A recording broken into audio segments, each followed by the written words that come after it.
I arrived at my son's for Christmas dinner. My daughter-in-law blocked the door. "No room for you." She set a plastic plate on the floor with scraps. "Eat there like a dog." I laughed. "Oh, honey, dogs are loyal, unlike you." I pulled out my phone and sent my son the photos, her and her boss, working late. If you're watching this, subscribe and let me know where you're watching from. Let me tell you how a grandmother learned to bite back. My name is Dorothy Hamilton, and at 67, I thought I'd seen every flavor of family drama. 3 marriages, 2 divorces, 1 widowhood, and a son who married a woman who makes black widow spiders look cuddly. But standing on that front porch at 2847 Maple Street on Christmas Day 2024, holding a pie that took me 4 hours to perfect, I realized I'd been naive about human cruelty. The house looked like something from a magazine. Melissa had insisted on the colonial renovation 2 years ago, all funded by my son Daniel's promotion to regional sales manager at the pharmaceutical company. White columns, red door, wreaths on every window. Martha Stewart would have wept with joy. Too bad the woman inside had the warmth of a meat locker. Dorothy. Melissa stood in the doorway wearing a burgundy dress that probably cost more than my monthly grocery budget. Her blonde hair was pulled back in that severe style she'd adopted since deciding I was excess baggage. "What are you doing here?" I blinked. "It's Christmas dinner. Daniel invited me last week." That was before we finalized the guest list. She stepped back slightly, but kept her body blocking the entrance. Through the gap, I could see the dining room table set for 8 people. Crystal glasses, gold-rimmed plates, the works. No place setting for me, naturally. "Melissa, I brought apple pie." I held up the dish hopefully. "Daniel's favorite, with the cinnamon crumble you liked last time." Her smile was sharp enough to cut glass. "How thoughtful, but honestly, we're completely full. The Andersons are here, plus Daniel's work colleagues and their wives. There's simply no room." No room. In a house with 6 bedrooms and a dining room that could seat 12. I felt something cold settle in my stomach, but I kept my voice pleasant. Years of dealing with difficult customers at the department store had taught me patience. Perhaps I could wait in the kitchen until someone leaves? "Oh, I don't think so." Melissa's voice carried that particular tone people use when explaining things to children or very slow adults. "This is really more of a business dinner anyway. You'd be bored with all the corporate talk." From inside, I heard Daniel's laugh. My son, who used to curl up in my lap during thunderstorms, who called me every day during his divorce from his first wife, who promised he'd never let anyone come between us. That Daniel was 30 feet away, probably telling jokes while his mother stood on the porch like an unwanted door-to-door salesman. Could I at least speak to Daniel? He's in the middle of an important conversation with Mr. Patterson from the home office. Melissa glanced back into the house, then returned her attention to me. "Look, Dorothy, I feel terrible about this. Why don't I make you a plate to take home?" She disappeared for exactly 90 seconds, returning with a paper plate covered in aluminum foil. Through the wrapping, I could see turkey scraps, the dark meat nobody wanted, some dry stuffing, and what looked like the heel of a dinner roll. "There we go." She set the plate on the front porch, right next to the welcome mat that said, "Blessed Family." Then she did something that will live in my memory until my dying day. She pointed to the ground beside the plate. "You can eat right there if you're hungry. Like a good dog." The words hung in the December air like visible frost. For a moment, I couldn't process what I'd heard. Dogs. She'd compared me to a dog. Not just any dog. A good dog. The kind that obeys commands and eats scraps without complaint. I looked at the plate on the concrete porch, then at Melissa's face. She wasn't even trying to hide her satisfaction. This had been planned. The guest list, the seating arrangement, the paper plate, all of it designed to show me exactly where I ranked in her world. And that's when I started laughing. Not bitter laughter or hysterical cackling, just genuine amusement at the sheer audacity of it all. Because dogs, as I pointed out to my charming daughter-in-law, are loyal creatures.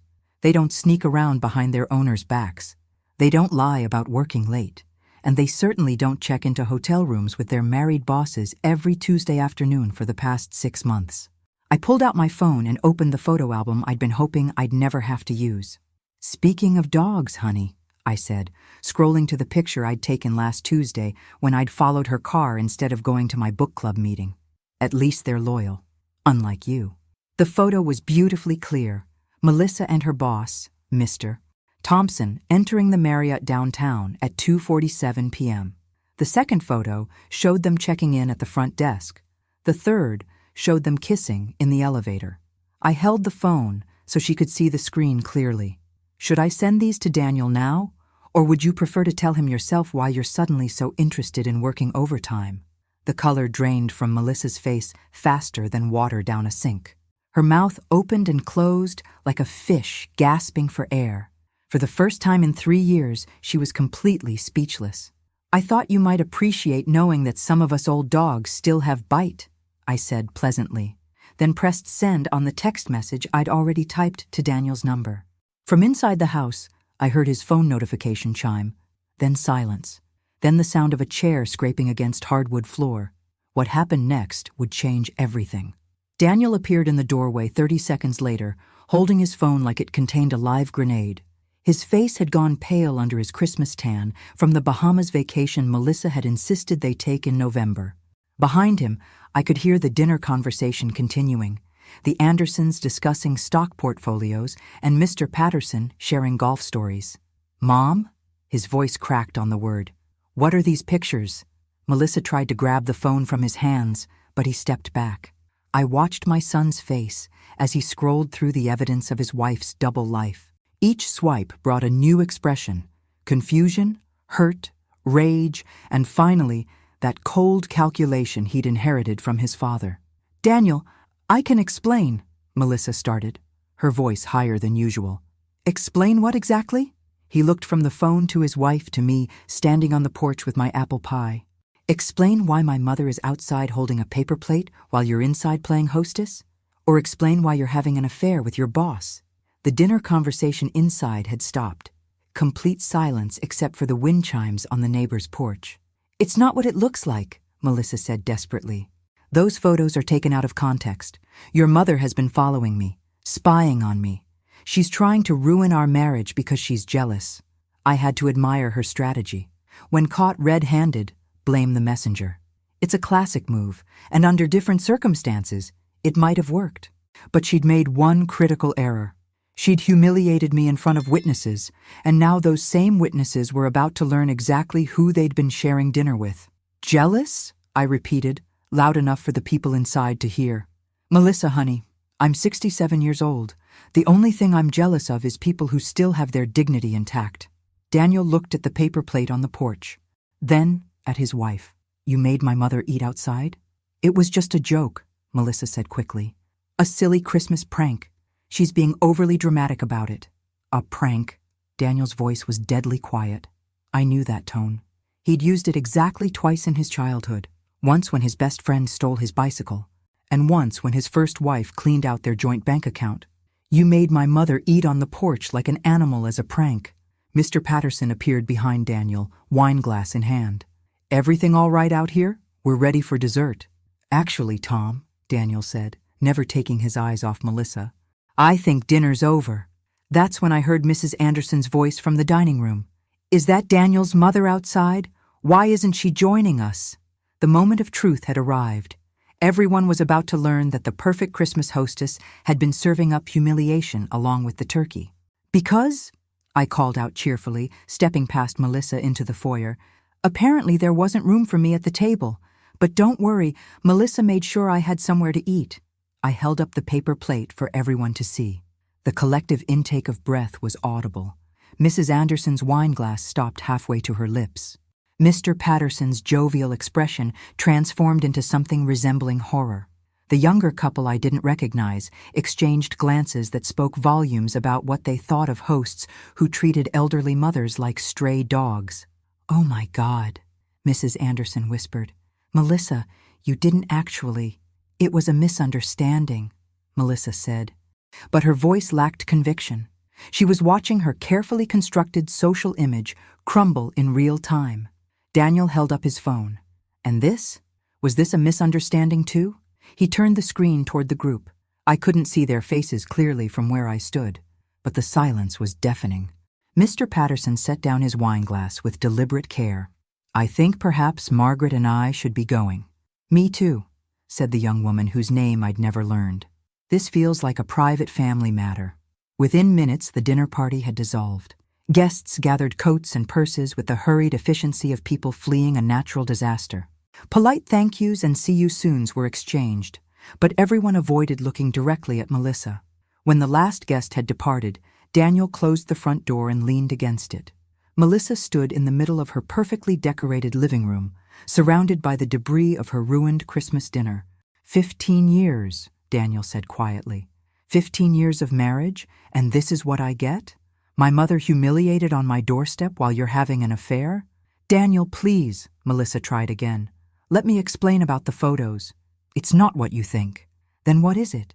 He moved closer to her, his voice gaining strength. Explain to me why you're checking into hotels with your boss. Explain to me why my mother was eating off a paper plate on the porch while you entertained people I work with. I could have spoken up, could have provided more details about what I'd witnessed over the past 6 months. But this wasn't my moment anymore. This was my son, finally seeing his wife for who she really was. The hotels were for work meetings, Melissa said weakly. Confidential client discussions. Daniel laughed, but there was no humor in it. In hotel rooms? With overnight stays? Mom has photos from 6 different dates. Melissa. 6. Her face went white. She hadn't realized I'd been documenting her activities for months. You want to know the really sad part? Daniel continued. If you'd just asked for a divorce, I probably would have given you half of everything and walked away quietly. But instead, you chose to destroy my relationship with my mother while carrying on an affair. What kind of person does that? Melissa looked around the room as if searching for an escape route. The Christmas tree lights twinkled mockingly in the corner. The expensive decorations she'd insisted on buying seemed to mock her now. Daniel, I love you, she said desperately. We can work through this. Marriage counseling, whatever you want. Just don't let your mother destroy what we have. That's when I decided I'd heard enough. Melissa, I said pleasantly, I didn't destroy anything. You did that all by yourself when you decided to treat family like garbage while playing house with your boss. She whirled to face me, and for a moment, I saw pure hatred in her eyes. This is all your fault. You've been trying to break us up since the day we got married. Have I? I tilted my head thoughtfully, because I seemed to remember offering to help plan your wedding, hosting your bridal shower, and babysitting your sister's kids when you needed time alone together. But apparently, helping family is what crazy old ladies do. Daniel was staring at his wife like he'd never seen her before. Is that what you really think of my mother? The question hung in the air like smoke, and in that moment, watching Melissa scramble for an answer that wouldn't further damn her, I realized something profound. For the first time in 3 years, I wasn't afraid of losing my son, because I was about to get him back. The silence stretched until Melissa apparently decided her best defense was a good offense. She straightened her shoulders and faced Daniel with renewed determination. Your mother has been manipulating this family for years, she announced. She pretends to be this sweet grandmother, but she's controlling and possessive. She can't stand that you're married and happy. I almost admired her boldness. Almost. Manipulating how exactly? Daniel asked. The constant phone calls, the surprise visits, the way she questions everything I do. Melissa was gaining momentum now, her voice rising. She undermines my authority in this house at every turn. Your authority? I couldn't help myself. Melissa, this isn't a dictatorship. It's supposed to be a family. See? She pointed at me triumphantly. Right there. That's exactly what I'm talking about. She can't let me be the woman of this house. Daniel rubbed his temples like he was developing a headache. The woman of the house? What does that even mean? It means your wife should come first, Melissa snapped. Not your mother. A man is supposed to leave his parents and cleave to his wife. It's biblical. I blinked. In all the years I'd known Melissa, she'd never expressed interest in anything biblical beyond using the church directory for networking purposes. Did you just quote scripture to justify cheating on your husband? I asked. Her face flushed red. I am not cheating. Daniel held up his phone again. Melissa, I have photos of you kissing another man. What exactly would you call that? It was a moment of weakness, she stammered. Tom was going through a divorce and I was trying to comfort him. It didn't mean anything. 6 different hotels didn't mean anything. It was just a few times. And it's over now. Completely over. Daniel walked to the window and stared out at the neighbor's house, where lights twinkled cheerfully on their Christmas tree. A normal family having a normal holiday. The kind of life he'd thought he was building with Melissa. "When did you become someone I don't recognize?" he asked quietly. The question seemed to catch Melissa off guard. For a moment, her mask slipped, and I saw something that might have been regret. "Daniel, I never meant for things to go this far," she said, her voice softer now. "The affair, the way I've treated your mother, none of it was planned. It just happened." "Things don't just happen, Melissa. People make choices." She moved toward him, reaching out tentatively. "I know I've made mistakes, but we can fix this. We can go to counseling, take a vacation, start fresh." "What about my mother?" The question stopped her mid-step. "What about her?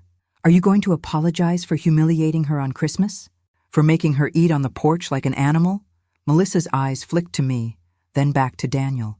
I could see her calculating, trying to determine what answer would serve her best. "If that's what it takes," she said finally. "If that's what it takes?" Daniel turned away from the window. "Melissa, you don't apologize to someone because it's expedient. You apologize because you're genuinely sorry for hurting them." "I am sorry," she insisted. "Dorothy, I'm sorry I hurt your feelings. The porch thing was inappropriate." I stared at her for a long moment. It was possibly the most insincere apology I'd ever received, and I'd heard some doozies in my time. "Melissa," I said carefully, "do you understand why what you did was wrong? Yes, it was mean and unnecessary. But do you understand why it was wrong?" She looked confused. "Because it hurt your feelings?" Daniel closed his eyes.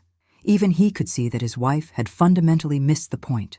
"It was wrong," I said gently, "because you treated a human being like they were less than human. It was wrong because you humiliated someone in their moment of vulnerability. It was wrong because you chose cruelty when kindness would have cost you nothing." "I said I was sorry," Melissa protested. "You said words that sounded like sorry. That's not the same thing." Daniel sat down heavily in his leather recliner, the one Melissa had tried to replace 3 times because it didn't match her decor vision. "Melissa, do you love me?" he asked. "Of course I do. Do you respect me?" She hesitated just long enough to make the answer obvious. "Yes." "Then why would you think I'd be okay with you treating my mother like garbage? What kind of man did you think you married?" The question seemed to genuinely stump her. I realized with crystal clarity that Melissa had never actually considered how her actions reflected on Daniel's character. In her mind, this was purely about her relationship with me. I thought you'd understand that I needed to establish boundaries," she said weakly. "Boundaries?" Daniel laughed bitterly. "Melissa, the woman raised me alone after my father died. She worked 2 jobs to put me through college. She took care of me when I had pneumonia last year, while you were at your spa weekend. What boundaries exactly did you think you needed? She's too involved in our marriage." "How? How is she too involved?" Melissa looked around the room as if searching for evidence. She calls too much. Once a week. She gives unwanted advice." "Like what?" She... Melissa's voice trailed off as she apparently realized she had no specific examples. "She what, Melissa? She loves me, she wants to be part of our family, she brings us food and remembers our anniversaries and asks about our lives?" With each word, Melissa seemed to shrink. The confident woman who'd blocked the door earlier had been replaced by someone who was finally hearing how her behavior sounded when spoken aloud. "I just wanted us to have our own life," she whispered. "We do have our own life," Daniel said. "But that doesn't mean we have to shut out everyone who loves us. That's not how healthy families work." I watched this conversation unfold with a mixture of sadness and hope. Sadness because my son's marriage was clearly over, but hope because he was finally seeing the situation clearly. My phone buzzed with a text message. I glanced at it and felt my heart skip. It was from Tom Patterson, Melissa's boss. "Melissa, I think we need to talk. My wife found the hotel receipts." I looked up to find both Daniel and Melissa staring at me. "Everything all right, Mom?" Daniel asked. I held up my phone. "I think," I said slowly, "things are about to get much more complicated." Because while we'd been having this family drama, the real world had been spinning along without us. And apparently, Melissa's affair was about to become everyone's problem, not just ours. "Who was that?" Daniel demanded. Before I could answer, Melissa's phone started ringing. She looked at the caller ID and went pale. "It's Tom," she whispered. Daniel's expression hardened. "Answer it." "Daniel, I don't think—" "Answer it," he repeated, his voice like steel. "Right now." On speaker. Melissa's hands shook as she accepted the call and activated the speaker function. "Melissa?" Tom's voice filled the room, tight with panic. "We have a problem." Tom Patterson's voice crackled through the phone speaker like a confession being broadcast to the world. "Melissa, Linda found everything. The hotel receipts, the texts, even the jewelry receipts from that weekend in Chicago." Daniel's face went through several emotions at once: hurt, rage, and something that looked like relief. The relief, I realized, was finally having confirmation that his instincts about his wife had been correct. "Tom, I can't talk right now," Melissa said quickly, glancing at Daniel with panic in her eyes. "Yes, you can," Daniel said firmly. "In fact, I insist. Keep talking, Tom." There was silence on the other end of the line. "Who's that?" Tom asked. "That would be my husband," Melissa said weakly. The silence that followed was so complete I could hear the Christmas music still playing softly from the dining room stereo. White Christmas. How appropriate for the death of a marriage. "Oh, God," Tom finally whispered. "Melissa, what have you done? What has she done?" Daniel leaned forward. "Tom, this is Daniel Stevens. I believe you know my wife quite well." "Daniel, this isn't— we never meant for what? For me to find out? For your wife to find out? Or for it to happen at all?" I had to give Tom credit. When cornered, he chose honesty. "For any of it. Daniel, I'm sorry. This got way out of hand." "How long?" Daniel's voice was deadly calm. 6 months, Tom admitted. Maybe 7. Melissa shot to her feet. "Tom, stop talking. Just stop."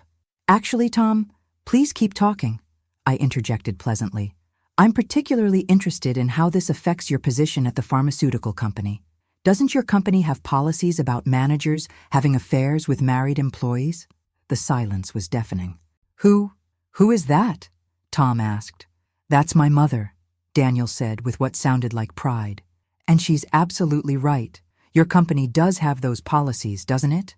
"Daniel, please," Melissa begged. "Don't destroy his career over this." "I'm not destroying anything," Daniel replied. "You both did that when you decided to risk your jobs for hotel room encounters." Tom's voice came through the speaker. Smaller now.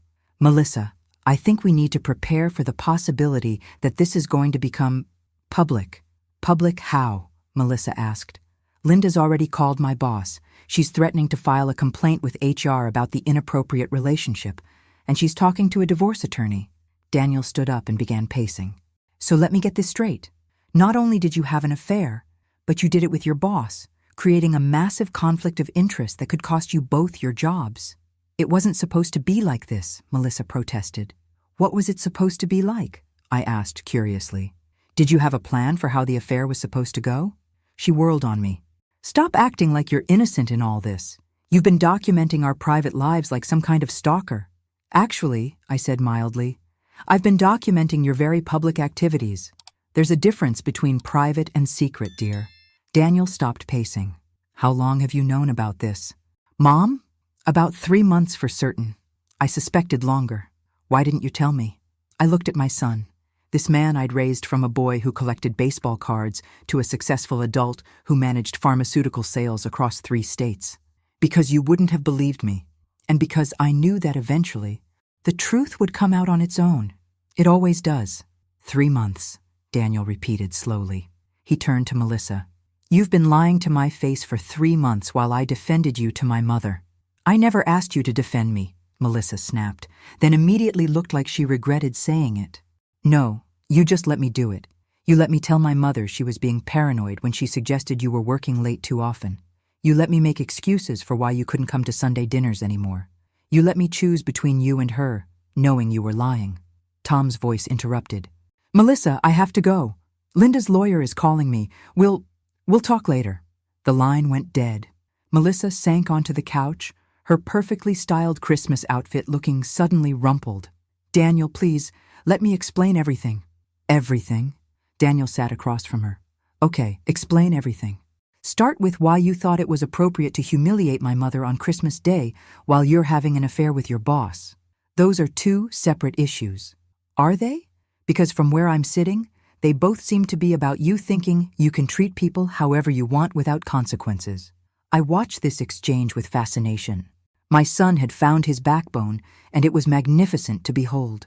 The thing with your mother, Melissa began carefully, that was about setting boundaries. She's been interfering in our marriage since day one. Interfering how? She questions my decisions. She makes suggestions about how we should live our lives. She acts like this is still her house. Daniel looked around the living room. This was her house. I bought it from her when she moved to the condo, remember? She gave us a deal that saved us $60,000. That's exactly what I mean, Melissa said triumphantly. She held that over our heads constantly. She never mentioned it. She didn't have to. It was always there, unspoken. Remember how much money I saved you. Remember how generous I was. I blinked. In all my years, I'd never heard such creative rewriting of history. Melissa, I said gently, when have I ever brought up the money? You didn't have to. It was implied in everything you said. Daniel shook his head. That's not how my mother operates. She's direct. If she has something to say, she says it. Like today, I added. When I had photos of your wife's affair, I showed them to you directly. No hints, no implications. Just facts. Melissa's face flushed. Because you're vindictive and jealous. Vindictive? I considered this. Possibly. Jealous? Of what exactly? Of our marriage, of Daniel's happiness, of the fact that he chose me over you. The room went very quiet. Even the Christmas music seemed to pause. Melissa, Daniel said slowly, I never chose you over my mother.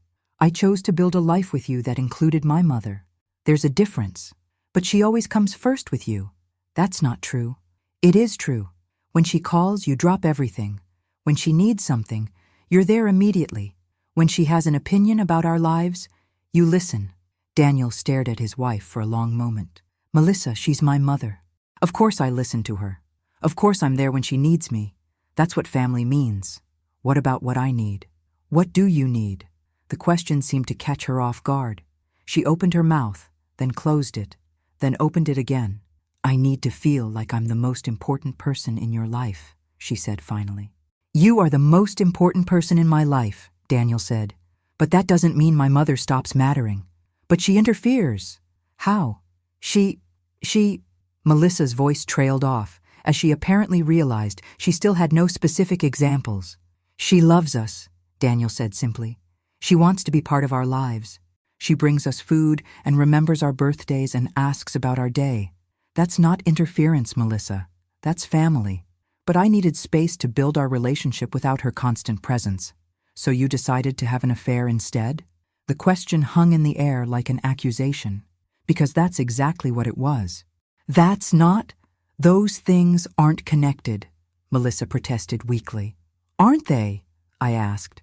Because it seems to me that someone who's committed to building a strong marriage doesn't usually seek emotional and physical intimacy outside that marriage.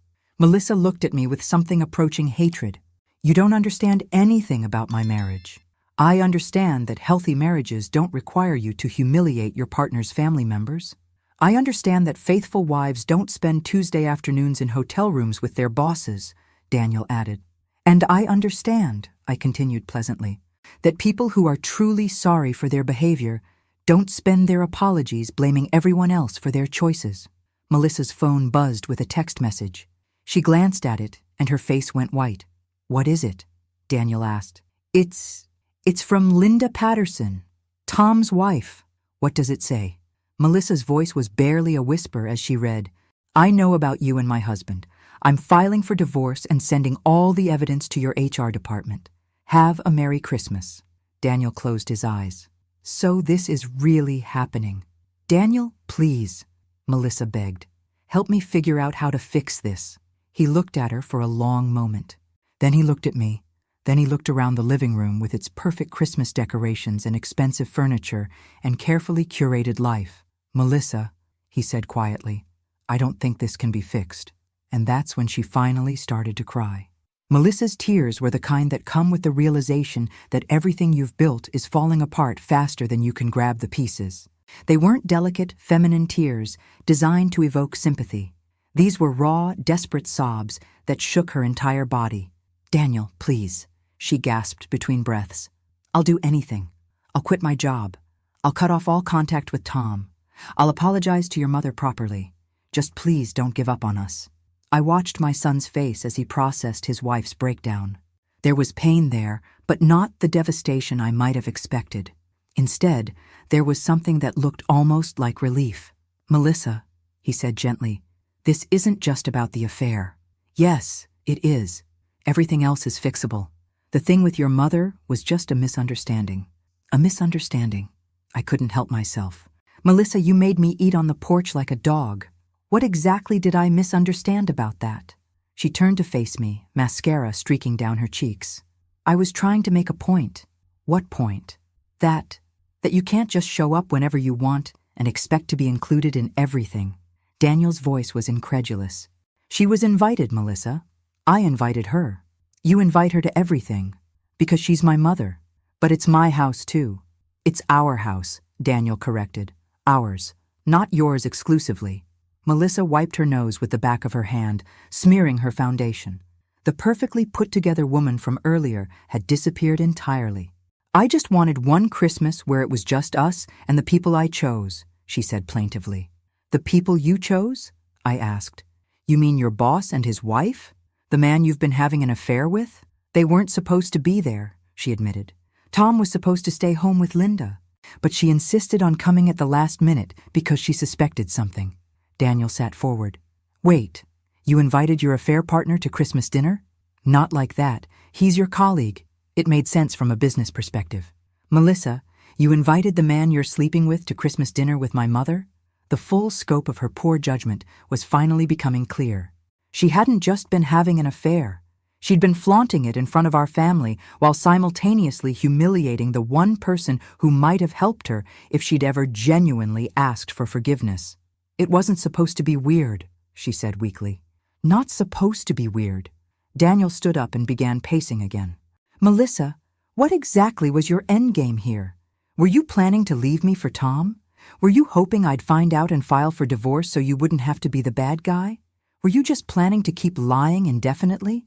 "I don't know," she sobbed. "I wasn't thinking clearly." "For 6 months you weren't thinking clearly?" "It just kept getting more complicated." I leaned forward in my chair. "Melissa, can I ask you something?" She nodded miserably. "Do you actually love my son?" The question seemed to surprise her. "Of course I do." "Do you love him enough to put his needs before your own sometimes?" "Yes." "Do you love him enough to treat his family with respect, even when you don't particularly like them?" She hesitated. Yes." "Do you love him enough to be faithful to your marriage vows?" The hesitation was longer this time. "Yes." "Then why?" I asked gently. "Have you spent the last 6 months doing the exact opposite of all those things?" She stared at me with red-rimmed eyes. "I don't know." "I think you do know," Daniel said quietly. "I think you know exactly why." "What do you mean?"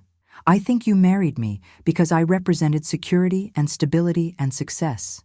I think you thought you could mold me into the husband you wanted while keeping the parts of your life that excited you separate from your marriage." Melissa's tears had stopped. She was listening intently now. "I think," Daniel continued, "you never actually wanted to be part of a family. You wanted to be the center of a universe where everyone revolved around you. That's not true, isn't it? Because when's the last time you asked about my mother's health? When's the last time you remembered my father's birthday? When's the last time you did something kind for someone in this family without being asked?" The silence stretched until it became an answer in itself. "I tried," Melissa said finally. "Did you? Or did you just do the minimum required to maintain appearances?" "I hosted holiday dinners. You hosted dinner parties where my mother was treated like an inconvenience. I bought birthday gifts, generic gift cards purchased online the day before. I participated in family events, while texting your boss and complaining about having to be there." Each response hit like a physical blow. I could see Melissa realizing that her version of being a good wife and daughter-in-law had been performative at best. "Daniel," she whispered, "what do you want me to do?" He sat back down and looked at her with something that might have been pity. "I want you to be honest, with yourself and with me." "About what?" "About whether you actually want to be married to me or whether you just want to be married to the idea of me. The question hung in the air between them. I found myself holding my breath, waiting for her answer. I want to be married to you, she said finally. Why? Because we have a good life together. That's not why you marry someone. Melissa, that's why you enter a business partnership. We have good chemistry. Had, past tense, and apparently not good enough to keep you from seeking it elsewhere. We want the same things. Do we? Because I want a marriage based on honesty and mutual respect and shared values. What do you want? Melissa opened her mouth to answer, then closed it, then opened it again. I want to feel important, she said finally. I want to feel like I matter. And how has treating my mother like garbage made you feel important? It hasn't. How has having an affair made you feel important? It made me feel desired, chosen. And how has lying to me for 6 months made you feel important? It hasn't. It's made me feel terrible. Daniel nodded slowly. So the things you did to feel important actually made you feel worse. Yes. And now you're about to lose your job, your marriage, and probably most of your friends because Tom's wife is going to make sure everyone knows what happened. Yes. So where does that leave us? Melissa looked around the room as if seeing it clearly for the first time. The expensive decorations, the perfect furniture, the carefully curated life she'd built, all of it was about to disappear. I don't know, she admitted. Daniel stood up and walked to the window again. Outside, snow had started falling, dusting the neighborhood in pristine white. A Christmas card scene that mocked the ugly reality inside our house. I think, he said slowly, you need to decide what kind of person you want to be. Not what kind of wife you want to be, or what kind of daughter-in-law you want to be. What kind of human being you want to be. Daniel, please don't leave me. He turned back to face her. Melissa, I can't save you from the consequences of your choices. And honestly, I'm not sure I want to try anymore. What does that mean? It means that the woman I married wouldn't have humiliated my mother on Christmas Day. The woman I married wouldn't have had an affair with her boss. The woman I married wouldn't have lied to my face for 6 months while I defended her to the people who love me. People change. Yes, they do. And you changed into someone I don't recognize. Melissa's phone buzzed again. This time, it was a call from an unknown number. Answer it, Daniel said. I don't want to. Answer it anyway. With shaking hands, she accepted the call and put it on speaker. Melissa Stevens? The voice was crisp, professional, unfamiliar. Yes, this is Jennifer Walsh from Human Resources at Patterson Pharmaceuticals. I need you to come in tomorrow morning at 9 a.m. to discuss some concerning allegations that have been brought to our attention. The blood drained from Melissa's face. Tomorrow is December 26th. Yes, it is. 9 a.m. sharp. Don't be late. The line went dead. Daniel looked at his wife with something that might have been compassion. Well, he said quietly, I guess this is really happening. And that's when the front door opened and Tom Patterson walked in without knocking, his face grim with purpose. We need to talk, he announced. All of us. Tom Patterson stood in our foyer like a man walking to his execution. His usually immaculate appearance was disheveled, hair uncombed, shirt wrinkled, the smell of alcohol clinging to him like expensive cologne gone wrong. Behind him, snow continued to fall, creating a winter wonderland that mocked the disaster unfolding in our living room. Tom, what are you doing here? Melissa asked, her voice barely above a whisper. Linda threw me out, he said simply. She also sent copies of all the evidence to my boss, your boss, and apparently half the company directory.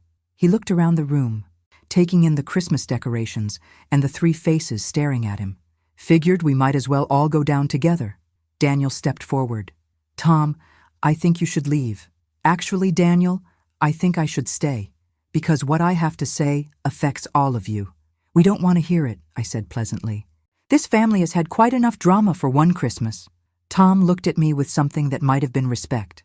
Mrs. Hamilton, right? Dorothy? That's correct. You're the one who took the photos. I am. Smart lady. Thorough documentation. He turned to Daniel. Your mother saved you about 2 years of wondering why your marriage felt wrong. Tom.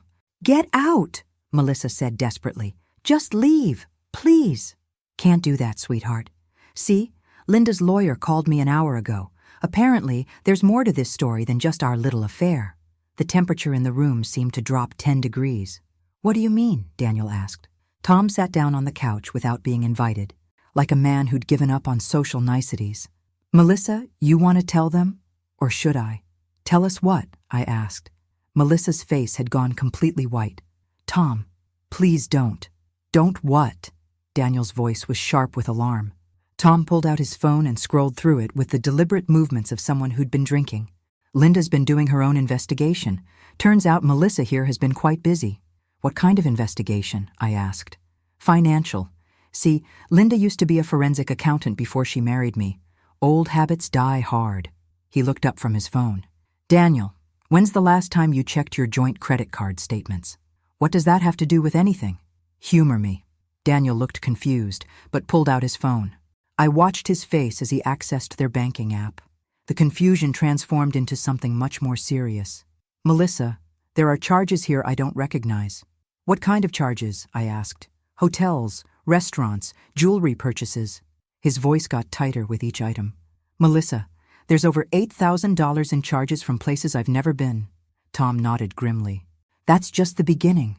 Linda found evidence of a second credit card. One opened in your name, Daniel, but sent to a P.O. box that Melissa has been using. The silence in the room was deafening. Melissa, Daniel said slowly, is this true? She couldn't look at him. It's not what you think. What is it then?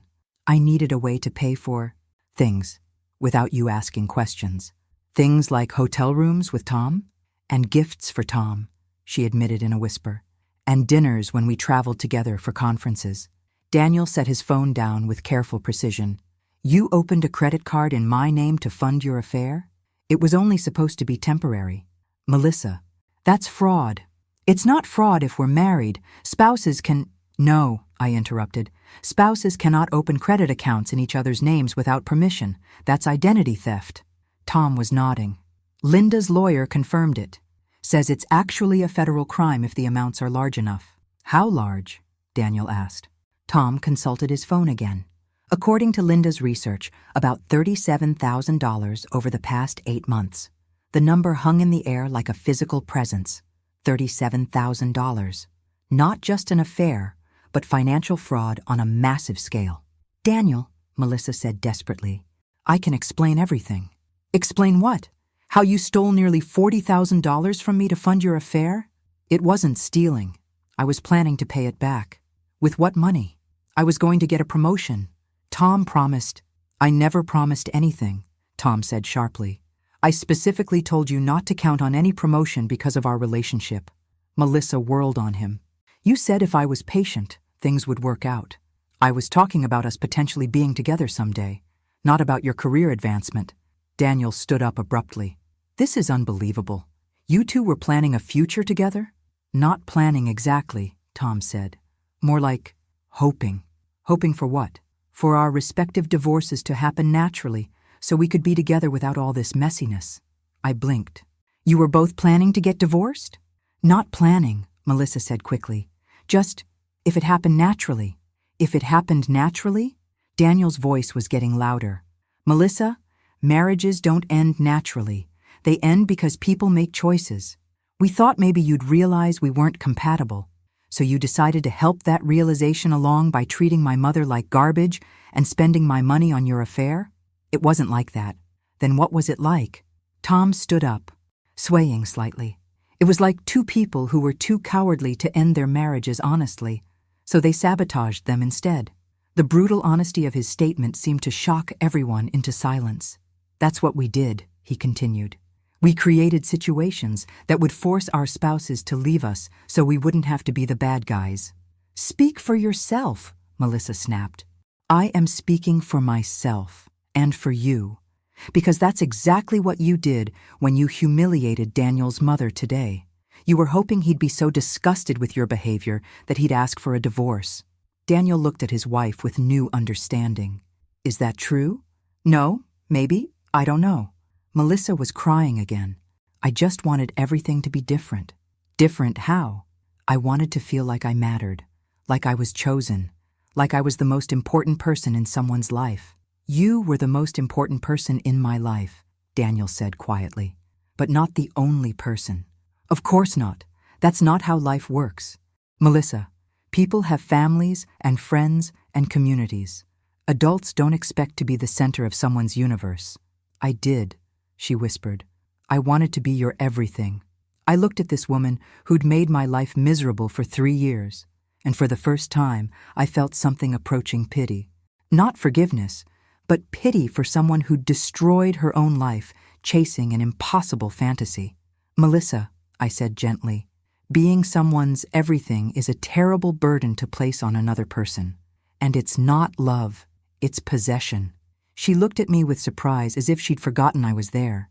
Real love, I continued, wants the other person to have a full, rich life with many relationships. Real love doesn't require you to diminish other people to feel important. But I wanted to feel special. You were special. You were Daniel's wife. You were part of this family. You threw that away because it wasn't enough for you. Tom was nodding. She's right. I threw away 22 years of marriage because I wanted to feel like I was 25 again. And now? Daniel asked. Now Linda's filing for divorce, I'm probably going to lose my job, and I'm sitting in my car in a grocery store parking lot on Christmas night because I have nowhere else to go. He looked at Melissa. Was it worth it? She didn't answer. Daniel walked to the Christmas tree and stared at the lights for a long moment. When he turned back, his face was resolved. Melissa, I think you should pack a bag and stay somewhere else tonight. Daniel, please. I need time to think. And you need to figure out how you're going to handle the credit card fraud and the HR investigation. Where am I supposed to go? That's something you'll need to figure out. Tom stood up. You can't stay with me. Linda changed the locks. For the first time, Melissa seemed to realize that her safety net had completely disappeared. No husband, no lover, probably no job by tomorrow evening. What about Christmas? She asked plaintively. What about it? Daniel replied. We're supposed to open presents in the morning. We're supposed to have breakfast together. We're supposed to be a family, Daniel finished. But families don't treat each other the way you've treated us. Melissa looked around the room one more time, taking in the decorations she'd spent weeks perfecting, the life she'd built and then systematically destroyed. I'll get my things, she said finally. As she headed upstairs, Tom moved toward the door. Daniel, he said, pausing with his hand on the knob. For what it's worth, I'm sorry. Your mother was right. You deserved better than what we gave you. After they both left, the house felt eerily quiet. Daniel and I sat in the living room, surrounded by the remnants of Christmas dinner and the debris of a marriage. Are you okay? I asked. I think so. Are you? I considered the question seriously. 8 hours ago, I'd been humiliated on this very porch, treated like something less than human by a woman who'd made my son's life smaller and meaner for 3 years. Now that woman was gone, and my son was free. I'm better than okay, I said. I'm proud of you. For what? For choosing truth over comfort. For defending what's right even when it was hard. Daniel managed a small smile. I learned that from watching you. When? Today. When you could have walked away from that porch and never spoken to either of us again.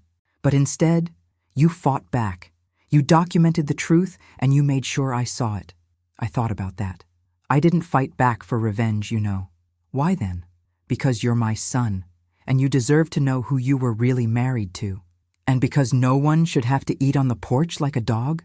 And because no one should have to eat on the porch like a dog.